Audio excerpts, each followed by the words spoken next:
Alamisa janvier kalo tile 27 san 2022 an minnu sɔgɔlen bɛ aw na an ka foli baw ye dante foli min na ni y'aw ka bamanankan kunnafoni sigilen ye Mali kibaru jabarani kan.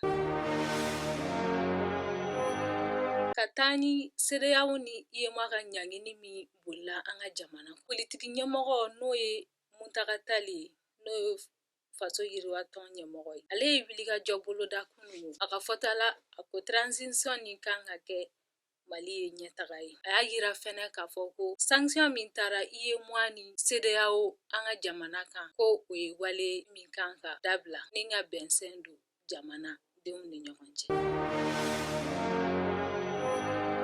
An ka kunnafoniw y'a yira k'a fɔ finitigilamɔgɔw ye dangari kɛ ɲɔnɔ mara la.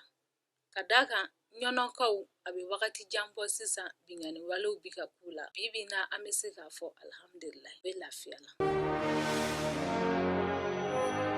N'an bɔra yen nɔ an ka kunnafoniw y'a yira k'a fɔ yiri ɲɛji n'o ye fɛn nafama ye an ka jamana kɔnɔ. A bɔli sumayara ka d'a kan coronavirus nasira kan kabini san 2029 kɔnɔna. O senfɛ an ka yiri ɲɛji feerebagaw n'u b'a a fɔ a ɲɛna nazarakan na gomme arabique olu ye wulikajɛ bolo da walasa ka se ka yiri ɲɛji nin bayɛlɛma a nafa ka se ka se an ka jamana ma.